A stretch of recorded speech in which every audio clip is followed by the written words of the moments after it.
Yeah. Well, being lieutenant governor has been fantastic. I have to say, I have enjoyed it. I've enjoyed the opportunity to learn more about the state, learn more about state government, see where we're doing well and where we have need for improvement.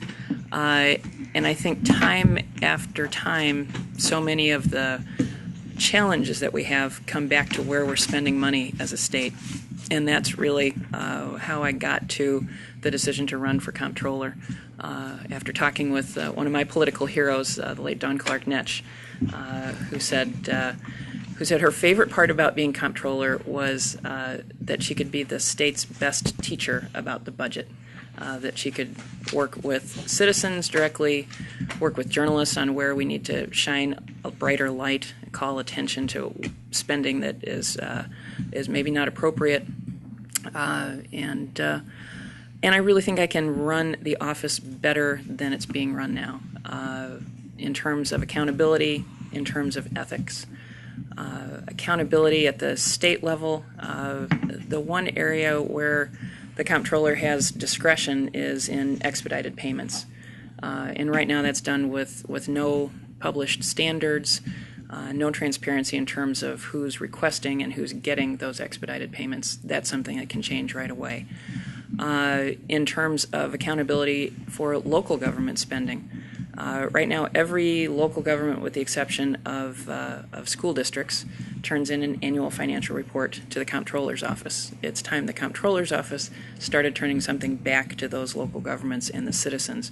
And what I envision is some basic benchmarking, so that folks in a community can look at their city government, their county government, and say, are we on a par with spending per capita in city governments, county governments? Is our debt higher? I think this would help put a lid on corruption in places like Dixon, where certainly the folks in Dixon would have seen some differences in numbers, that either they're spending more than other communities or getting less. And I like to think we would have been able to stop, to put a lid on that corruption before the $53 million mark was reached in terms of money stolen. So accountability at the state level, at the local level, and then ethics. I am passionate about ethics. I first, in a personal way, got into state politics as a part of the Illinois Reform Commission with Pat Collins, which was a great opportunity to look at our standards across the board. As a result of that, I've been working for now 4 years on revising the Statement of Economic Interest, which every Illinois office holder completes, and which doesn't disclose too very much at all.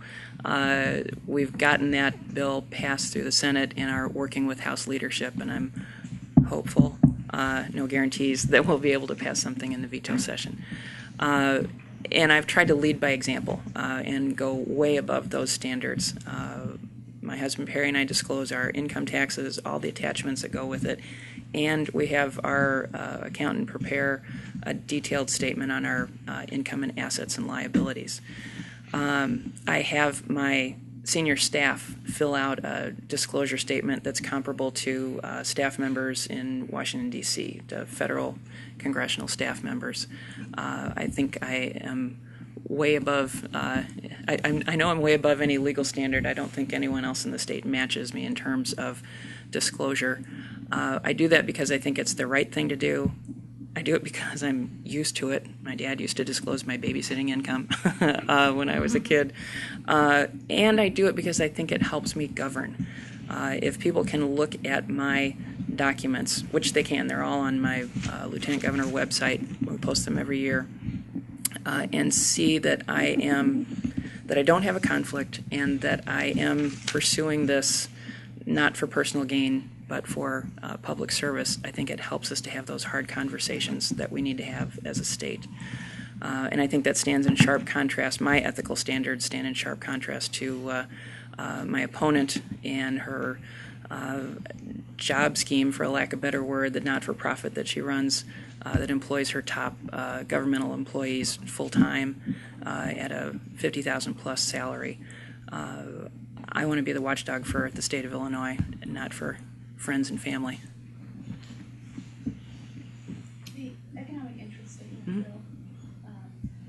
passed in the, you said the Senate? Passed the Senate within the last year.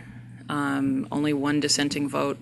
We worked a lot with Don Harmon, who had a really good close eye. We started off with sort of the disclosure dream bill and pared it back, and now we're looking at that at what passed through the Senate with the same kind of close eye with the House leadership folks, and assuming we can get it passed, which I think there's at least a fairly good chance of doing. It won't be the best disclosure ever, but it sure will be a big step ahead of where we're at now. I'm sorry. Does it lengthen the form? Does it make it more thorough? Makes it more thorough. For example, right now the statement of economic interest only requires you to disclose income if it has some connection with the state or is a professional service. I think it's important to know your other sources of income, no matter what they are.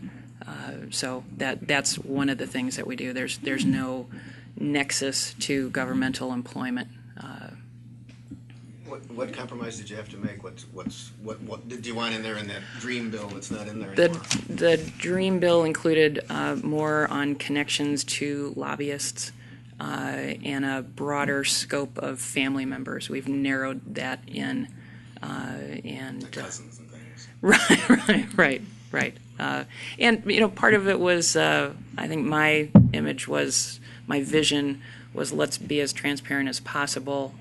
Some of the feedback we got was, yeah, we want to do that, but we also want to make sure that we're required to disclose things that are within our knowledge, that there are some things about your cousins that you don't know and you can't disclose. So I tried to be realistic about that. We came when your opponent was here yesterday, loaded with a little information, so I got a little information on you too. Good, You talked good. about prioritizing payments, and I think you think that it has the potential to be political, but there was somebody named Sherry Rode who's an attorney who represents New Directions, OBGYN, and they were behind in payments more than 6 months or something, and she said, I'm contacting you at the direction of Lieutenant Governor Sheila Simon asking for an expedited payment, right? So are you not part of that system that you say is a bad system? There's nothing wrong with an expedited payment as long as it's granted on the basis of fairness and standards. What I ask, and this is not the only request that my office has forwarded to the Comptroller's office, we also asked for expedited payment for a small nursing home that was about to go out of business. Even before this Comptroller, I asked Dan Hines for expedited payment for a domestic violence shelter that was about to shut down. I remember that one distinctly because the director called afterwards to thank me. She said, we got our payment. I'm not exactly sure how quickly it will allow us to get up to full speed again because we had to lay off our accountant. Right? So that's the kind of challenge we're talking about. So the process of getting an expedited payment, I'm not saying that an expedited payment is a bad thing. I'm saying that we ought to have a standard. Because there are no published standards at the Comptroller's office, this is what I'm assuming everyone does, that they contact the Comptroller's office in one way or another. I think that's appropriate to say here are the needs that we have. What I'd like to suggest is standards like who do you serve? Where could they go for that service if you were not able to provide that service? How many people do you serve? How many people do you employ? And have you exhausted other opportunities to get? Have you exhausted your line of credit, for example, at the bank? If we publish those standards in advance and nonprofit groups could look and say, all right, this is the kind of information we need to provide. Let's get it lined up. Let's make our request. And then the Comptroller's office can say, here's who requested, here's who got, based on these standards. We often assume the worst about Illinois politics. You're saying this was appropriate? The only thing that I know about how the Comptroller's office makes decisions on expedited payments is the AP series on clout, and that many people have requested expedited payments through elected officials, and so I've requested expedited payments. That's the only thing that I know works. Okay. And if they had these standards, which sounds like more work for this agency in trouble to have to put together these things to make sure that they would apply, but wouldn't elected officials still be writing letters on behalf of their local agencies? I mean, And I think that still would be appropriate? fine. I think you would be able to get letters from elected officials or letters directly from the nonprofit. Here's my challenge is I don't think it would take longer because I hope that the Comptroller's office is asking questions like, who do you serve? Have you exhausted your line of credit? And what would happen if you went out of business? I hope that those are the questions being asked, but we don't know that. Okay. By the way, they pointed out that Sherry Road gave you like $250 as a campaign contribution. I just point that out that they pointed that out, and I don't know if that makes it good or bad, but it's part of the process, perhaps. I don't think it's any part of any reasoning behind why any request would have been made. Yeah. Speaking of backlogs, Yeah. when Governor Quinn was in recently, he suggested that the backlog was, that the payment cycle was really getting close to 30 days. It sounds like from what you're saying, there's still a tremendous backlog, even though the dollars may not indicate it right now, but we know that there will be dry periods when taxes are not coming in. So what is your understanding of what a reasonable backlog is? We are closer than we were before, and thanks to one-time tax, right? We're not pointed in a direction where we can say in a certain amount of months we'll be up to date. One of the problems we have in identifying what the backlog is there are differing systems within differing agencies of how the bills are forwarded to the Comptroller's office, and there's not necessarily an identification of the date that the bill was submitted by the provider, and so there are delays even before it gets to the Comptroller's office. Yeah, I bet you are. Yeah, so I think the point is that we still have backlogs. We still are going to have backlogs for a foreseeable future.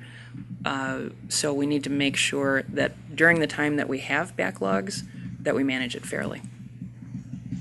You mentioned that those annual financial reports from local governments, which I believe there's got to be, like 8,000 of them? Yeah, about that And number. you're saying that you want somebody on your staff to go over all of those and evaluate and respond to each of those units of government? Because doesn't that take a whole new staff, or what? No, what are you talking and about? I'm mindful of being efficient, right? In my lieutenant governor's office, we've cut our budget by 30% over the 4 years. We have a reduced headcount. The highest headcount in lieutenant governor's office was under Corinne Wood, 29. We're down to 16 people in getting our job done. So I want to make sure that what we do is within the resources of the Comptroller's office. The information comes in electronically. It's a question of how you set up to use that information. And even if it were just spending and indebtedness, but there's also information about number of employees, a lot of useful information on that annual financial report that could be electronically compiled, aggregated, and establish some benchmarks. I look at this from the perspective of a former city council member on Carbondale City Council for 4 years. When we wanted to assess ourselves in a comparative way, I'd call my friends over in Marion. What are you guys doing? This would be a way to say, looking at the state and per capita spending, indebtedness, employment. Are we kind of in a good range, or are we at a point where we ought to be asking more questions and be raising the red flag? And are you saying there would be some kind of communication to each of those governments, or just a report that says here's what the range should be? I think it'd be pretty easy to electronically get back to every one of those governments information that says here's the standard. Okay. Do even the tiniest governments do this electronically now? Do they have to, or does anybody still send it in on paper? I'm not sure that anyone still sends it in on paper. I think they all have the opportunity to send it in electronically. Yeah. In the case of Dixon, wasn't one of the problems with them that their own auditors were not flagging stuff? So if they sign off on an audit and just send it in to the Comptroller's office, what are you guys going to find that the auditors themselves didn't find in order to alert something? Right, and getting back to the point about not spending more, resources than the Comptroller's office has. Obviously, The office can't re-audit everyone's books.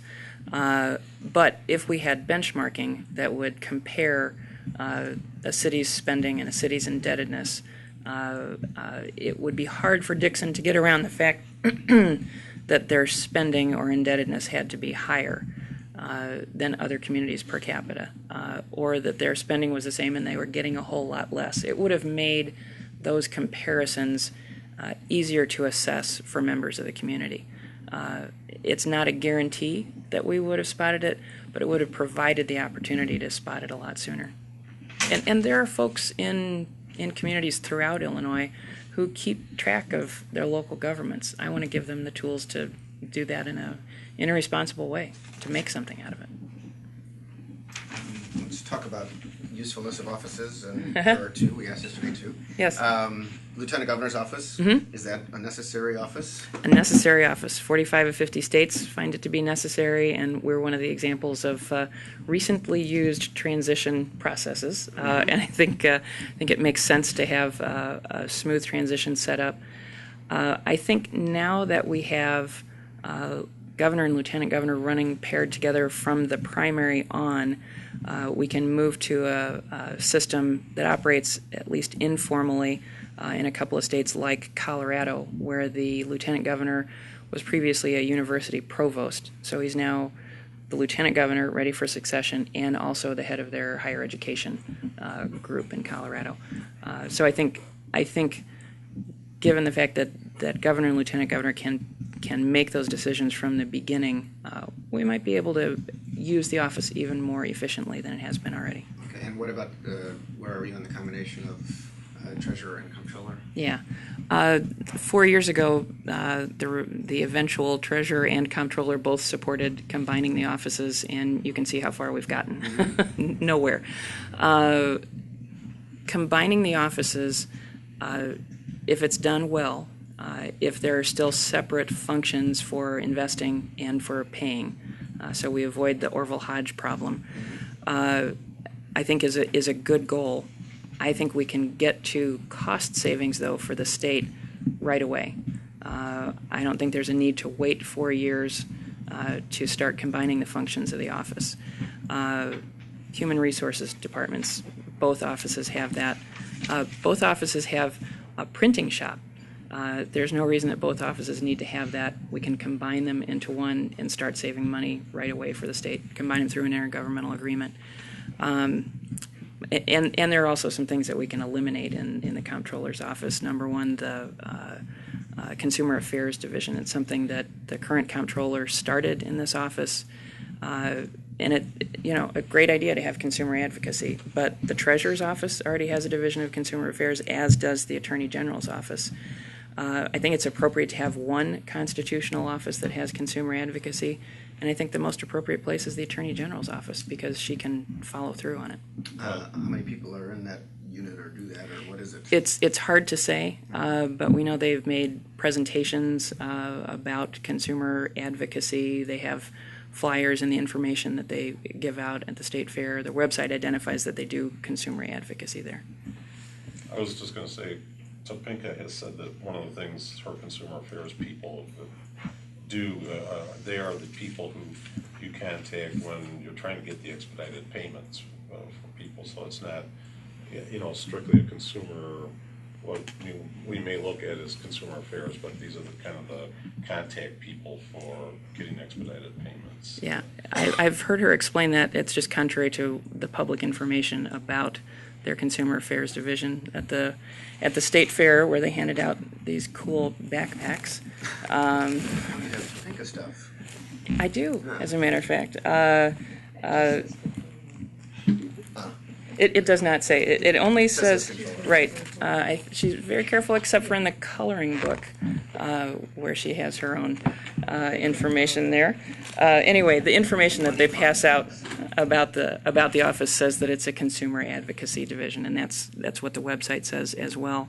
I assume that means that they're encouraging folks with consumer issues to contact them, and I assume that they're devoting some staff resources to it. So would you have a state fair tent, and what would you tell people at it? I will tell you what we had at our state fair tent this year, both in Springfield and DuQuoin. We worked with the Illinois Reads program, We hosted Illinois authors who came and read from their books, and our giveaways were bookmarks provided by the Illinois Reads program.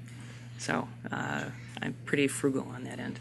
Speaking of Attorney General, while Comptroller Topinka did run for governor, she says she just did that to try to beat Blagojevich. Okay, but she says that you talked about running for Attorney General, and this is not a stepping stone, and so she wants the job, and you wanted another job because you talked about running for Attorney General. Correct? And thoughts? I think if you look at the Comptroller's office, if I were to do this as a stepping stone, it would be a particularly bad choice. I think the Comptroller's office appears to be more of a tombstone on a political career than a stepping stone, in that no one has, to my knowledge, used it to climb otherwise. I'm interested in this job because of my ability to get something done to serve the state of Illinois better than it's being served right now. Because I know you do a lot of financial forms, and their side pointed out that in one of your financial forms it says that you also do consulting, but they didn't know what consulting meant because it doesn't specify consulting, writing, and related, which is the 5,000. Do you know what the consulting is? Yeah, that's just a category that I think was in one of the tax documents, which is also, if it should be Is that the book? linked. Yeah, the only outside, I have two sources of outside income. My textbook, which I wrote before. Is that a law book? Yeah, it's not the most exciting reading around. It's a textbook for legal writing students. And let's see, the second edition came out when I was lieutenant governor, but didn't involve much work on my part. And then reported $200 of income from performances with Loose Gravel, the band that I'm in. For the entire year? And I, You need to up your prices. every year I overestimate to make sure that I've got it covered, yeah. Yeah, we're not making a killing in the band. But it was a lot of fun. My last bit of opposition research is that it says here that you have a retirement pickup program that they say, I guess, pays certain retirement for your employees. It's a quiet way to give for employees a 4% raise without having to disclose it. Not very transparent, they say. But I guess it's this thing about, the line, you're switching lines within your office to make contributions to employee retirement that they would normally make themselves. Is that correct? And is that legitimate or not, or what? It is legitimate. It's done by many other constitutional offices. They and thought you were the only one. But no, other constitutional offices and universities. The reason why I did it starting in 2013 was because we had the opportunity to give the staff some raises. When you give a raise, you can't walk that back, and I didn't want to commit to that, not knowing what the budget picture would be. So we paid this extra benefit from our own budget to supplement. so you're saying that if the budget got bad, you could pull this back? I could pull it back, without- exactly. Because you can't take somebody down from any level? Yeah. Interesting. At least you can't take them down and You have know them what this be. cost or anything? I don't know what it is, but we can get that for you. Yeah, I think it covers 8 employees. It only covers the folks who are full time. So when you said you had is it 17 employees or? 16. Okay, and how many are full-time or? 8 employees are full time. The others are some of them are full time contract employees, so people who have already retired but don't get any benefits, so they're not a part of that program. We talked about yesterday about consolidating local government, and address that back here a little bit too, and that of course is something that Bruce Rauner has talked about as well, and wants to accomplish. I'm curious on your thoughts about that. Can that be done? How much consolidation can be done? How long will it take? Those are all good questions and no magic wand answers. But we were talking before we got started here this morning that I think there are lots of possibilities there. My experience is heading the Classrooms First Commission, which was a result of Governor Quinn's suggestion that we ought to have large-scale school consolidation. We put together a commission of stakeholders, had public hearings all around the state, which included lots of angry statements. We had to listen to the angry statements at the beginning, and then once we got past that, then we would hear, and here's what we do to save money. Here's how we work with the neighboring district. So our report in the end was a list of recommendations, some of which have already been enacted into law, on how to speed up consolidation, remove some of the administrative barriers where districts want to consolidate, but where districts want to maintain their local control. How can we facilitate them working together? In the business world, it's often called shared services. We came up with the title virtual consolidation, so that school districts can work together, and this is happening through the School Administrators Association. They're now pooling to buy health insurance, but you can go together with other districts to buy books. And smaller districts have pooled together to buy and share, to hire and share an advanced teacher in subjects that one high school or one small high school or another could not support on its own. And in some districts, districts are sharing superintendents. We want to encourage that because I think not only is it saving money right away and making those operations more efficient, I think it also makes it possible for consolidation down the road where folks discover that working together is actually beneficial.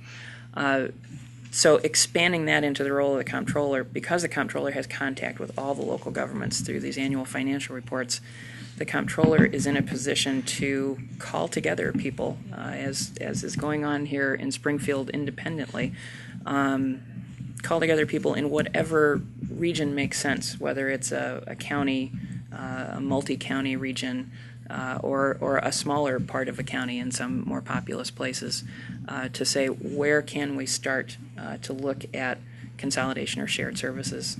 And I think we can make some progress there. I don't think anything that paints with a broad brush is going to be successful. A move to the most common target, I think, is townships.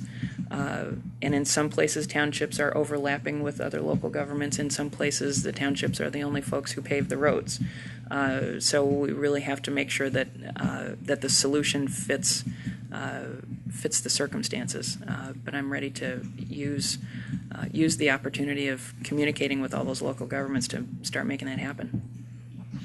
It's kind of interesting to me that, you talk about doing this, Bruce Rounders talked about doing this, and, you were just talking about, for instance, consumer advocacy being handled in three separate agencies. They're all trying to do this. On the local government, who really should be taking the lead on this, and how would you envision the comptroller's office working with, like, let's say hypothetically, Bruce Rounders elected governor? What's the governor's role? What's the comptroller's role, and how would you try to work together? I'm happy to work with anyone who's interested in working on this, and I think where there's a movement from the locale to work on that, I'm happy to add my resources and my ability to bring people together, which is one of the things I've learned as lieutenant governor with a small budget and a small office. You can still pull people together. People will return my phone calls. I take advantage of that. So I think if it starts at the grassroots, I think that's great. And if not, I think the comptroller's office has the ability to look and see what are the local governments that have in a geographic area overlapping or close to overlapping boundaries, overlapping functions. Where are some of those efficiencies to be gained? I think people are looking at this from a lot of directions. It's not just a top-down thing right now. I know from the school district perspective, they were already looking at these things because of budgets, right? There's an economic pressure to think through things that haven't been thought through before, and now's the time to take advantage of that. You were critical of the program you said is kind of duplicative, is that the wrong? Of the consumer thing. When Comptroller Topinka was here, she was kind of making fun of your idea that this is going to be an educational office. It's not a school. I don't remember exact words, but again, you've got a job to do, and it's not a classroom thing. So, are you talking about putting resources to this teaching thing, or what are you seeing? Is it, and why? How would it manifest itself that she couldn't make fun of? I think in the same way Dawn Clark-Netsch did it, right? She used her ability to get attention, to be at a place and to talk about the budget, to to encourage people to understand what's going on. I've started to do the same thing already, working with the governor's office and the Department of Revenue. This year, when you got if you filed your taxes electronically, you sent it in, and you would have gotten back for the first time a receipt, sort of a, yeah, we got it, thanks, that includes one line that says, if you're interested in finding out more about where your tax dollars go, click here.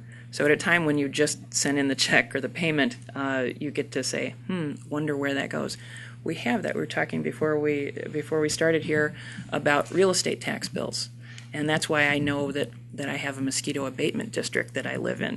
That's about all I know about the mosquito abatement district in Carbondale. Yeah, and I mean, I'm a government geek, right? And I couldn't tell you who runs our mosquito abatement district. So that's very bad accountability as far as I'm concerned. But anyway, I know that part of my real estate tax dollars are going in that direction. I know how much goes to the local schools, the community college, the library. We know nothing like that with regard to our state income taxes. But now, for the first time, what it is, when you click the link, you get to a pretty entry-level description, a pie chart that says, here's how much goes to education, here's how much to healthcare, public safety. I think it makes for a better conversation when people know where the money's going. Then the sort of easy solutions of, like, let's just make an across-the-board cut become less appealing. Because then you'll see, oh, well, the first place it's going to hit is my kids' schools, and I don't want to do that. We have to make smarter choices here. So I think there's a whole lot that can be done just from the person who is the comptroller to get people more engaged. Okay. And Don Clark, of course, is one of those who ran for governor and didn't do so well. Right. But wouldn't, you talked about not being a stepping stone, but wouldn't you want to be governor someday? I don't know that I would want to be governor someday. I've been a full-time government elected official for just about 4 years now. I've spent much more of my life as a law school professor and lawyer, and am pretty comfortable doing that again if that's what's in the cards. I'm not pursuing a career in politics as a lifetime path. What I've got right now is an opportunity to do something for the state that fits with, I suppose, a tradition, commitment that I learned from my folks about what you can do to serve others, and I want to use that opportunity right now. I'm wondering about your interest in and advocacy for domestic violence matters. How did that become something that you were passionate about, and is that something you would continue to work on? Yeah. And first, thank you for your really good editorial that really focused the attention on let's not talk about why she stayed, let's talk about how we can address the problem. So, right on target. I got interested in domestic violence. I went to law school a long time ago and never learned anything about domestic violence in the classroom. It was my first day on the job in an internship at the Jackson County State's Attorney's Office.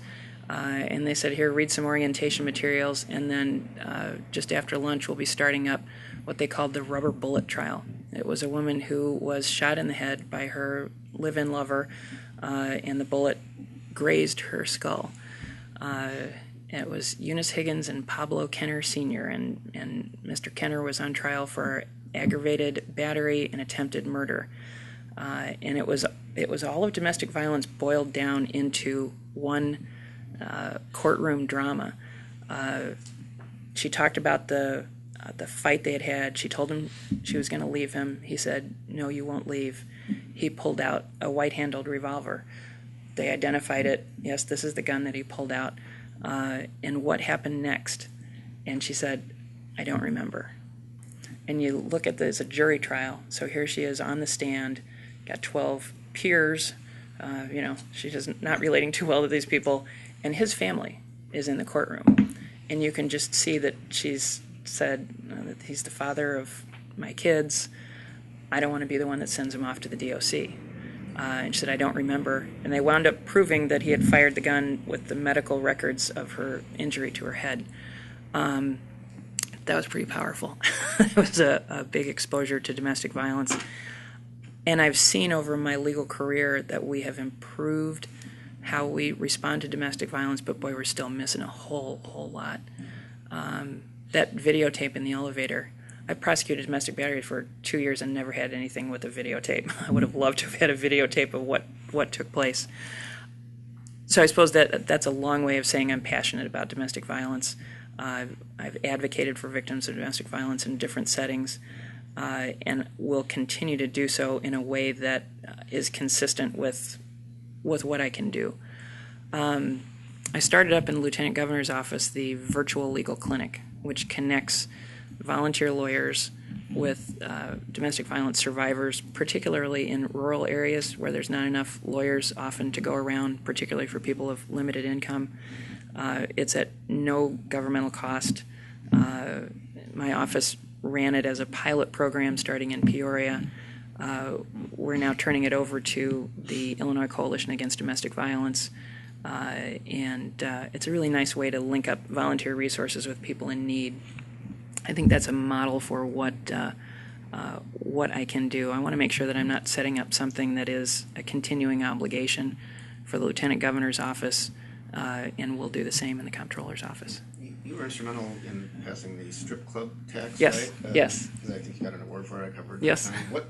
How much is that bringing in? Isn't it less than they thought, or is that doing? It is. What's It the is. situation Yeah, with that? it is less than was originally predicted. $5 per visit or something. There are two alternate ways to calculate how the tax would be paid. It's a tax on strip clubs that serve alcohol that goes towards sexual assault crisis centers.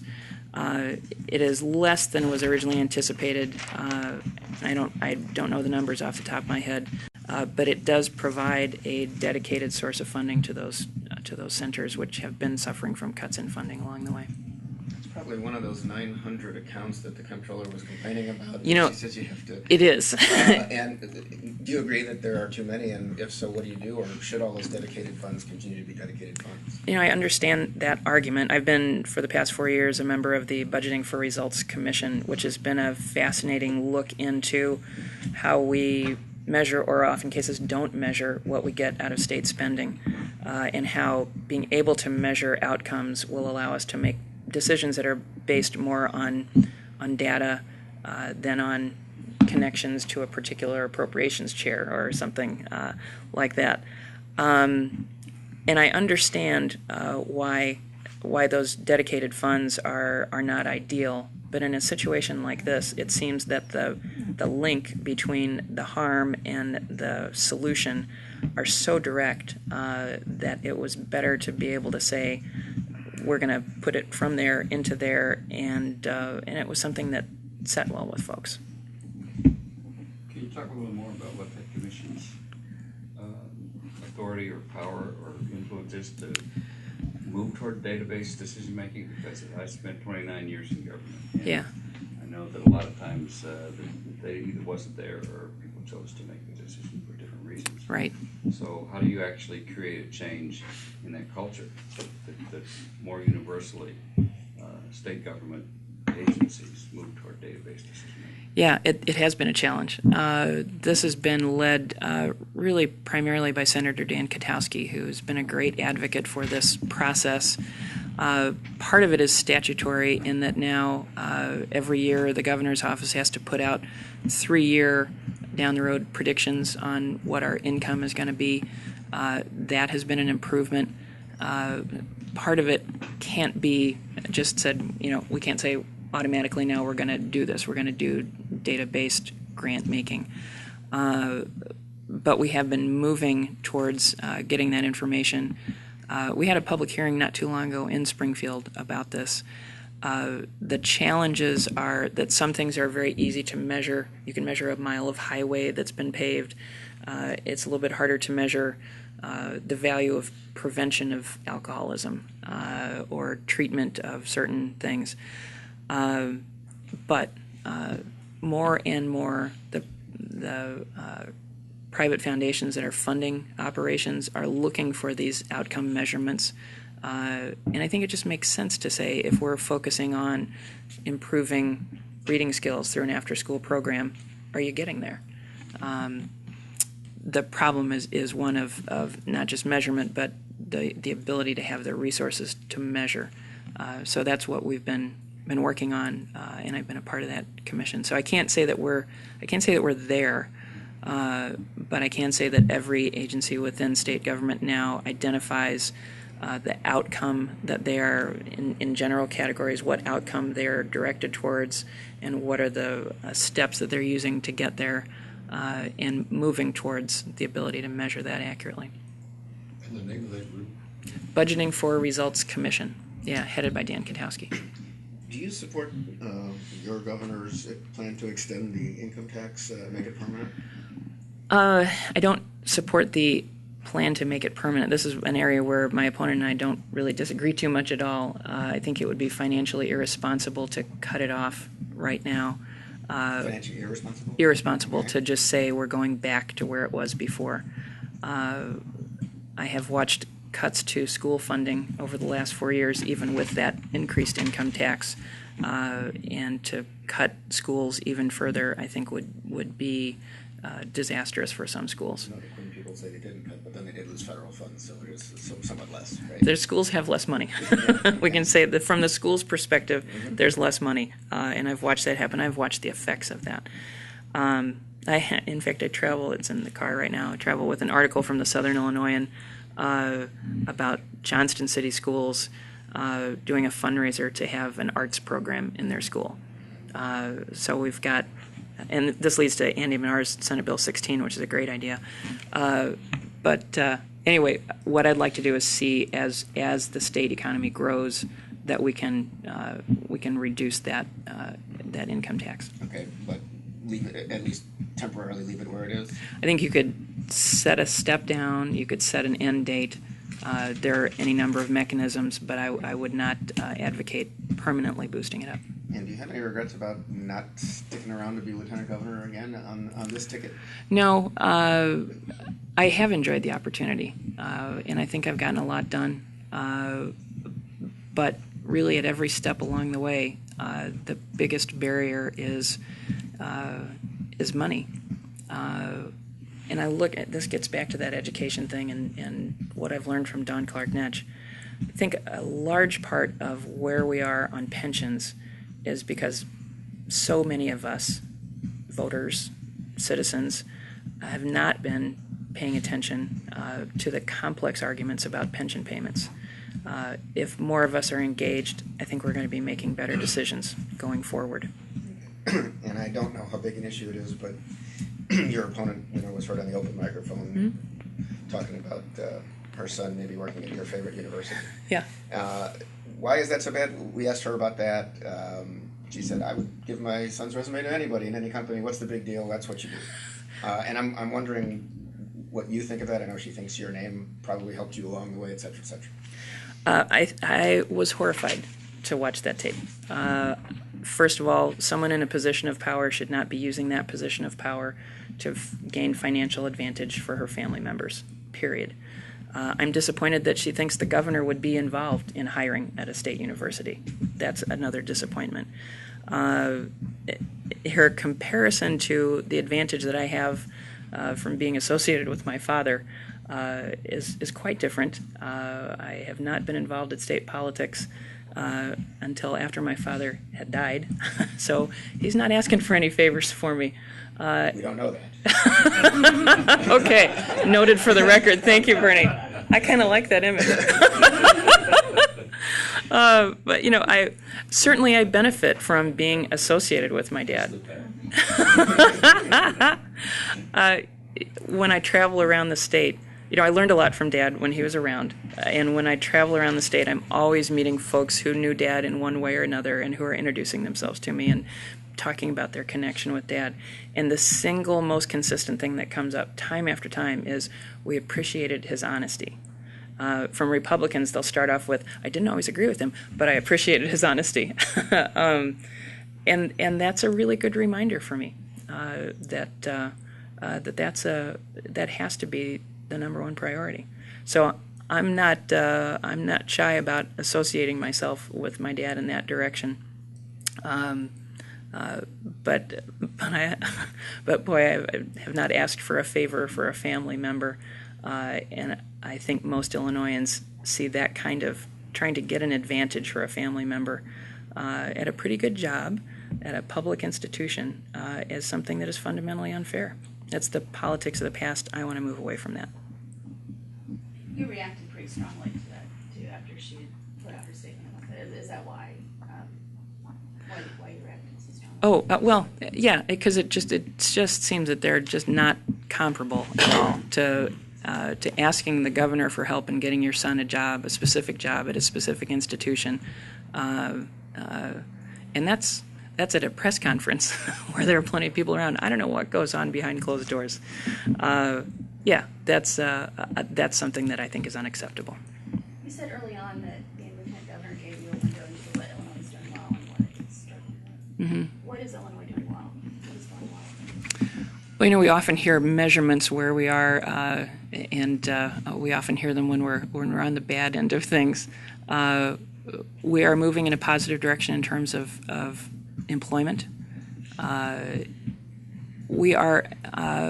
We're doing well in the field of higher education, and we have an opportunity to do better.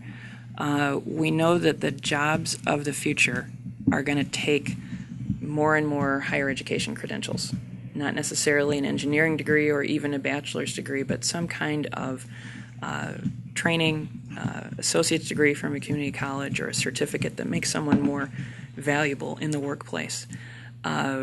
Right now, we are ahead of average in terms of states, in terms of our working age population that has a college credential. And we are on a course to get to our goal, which is 60% of our workforce to have a college credential by the year 2025. That is something that we're ahead of, we're working on. We have a great community college system. And we have the opportunity to be a place that attracts employers, that makes employers who are here comfortable about expanding because of the trained workforce that we have. So having a college credential does not necessarily mean you have a job. That's correct. That's correct. We have a lot of interns that have college. Yeah, right, right. And and a lot of student debt. Yeah. And one of the things that we can do better in the field of higher education is matching up who's coming out of higher education and employers who are looking for people. Where I wanted to go with my question is back to your database decision making. Yeah. Are we collecting the right kind of data and working with employment industry to do the kind of matching that you're talking about? There are, yeah. Turning out people that aren't meeting the needs of what's going on in the economy. Right, and failing in other areas, yeah. And the answer is on data. It's even hard to isolate the number of chronically unfilled job openings in the state of Illinois. They're done on a multi-state regional basis. When you divide it out based on state population, the best guess is that we have 140,000 unfilled jobs in the state of Illinois, chronically unfilled. Not just posted and unfilled, but chronically unfilled because we don't have the people with the qualifications. And do we know what those skill sets are? They are, in general, manufacturing. They are not requiring even a bachelor's degree. There are some manufacturers who say, we're happy to hire high school graduates who have the math skills that we need. So we know we can do better. Some high schools, some community colleges have great relationships with particular sectors of the economy in their area. The community college in Quincy, I remember talking with one of the administrators there who knew exactly how many truckers they would need, how there's a decline in the number of truck drivers, qualified truck drivers, and here's how many graduates they needed to turn out in the Quincy area to meet the demand. And they have a strong program there, right? That's the kind of thing we need to have going on in more places for more industry and particularly manufacturing. We have hit our 45 minutes. It goes so fast. So much to talk about. Yes, exactly. Is there anything that we didn't touch on that you had hoped to discuss with us? Is there anything you want to say in closing? Thanks for the time. There are not a whole lot of folks who are paying attention to races other than the governor's race, and it's very appropriate to spend a lot of time and energy on the governor's race, but there's a whole lot else going on, and I think this comptroller's race is critical to have in a position that guards our state finances to have the highest standard set in that office.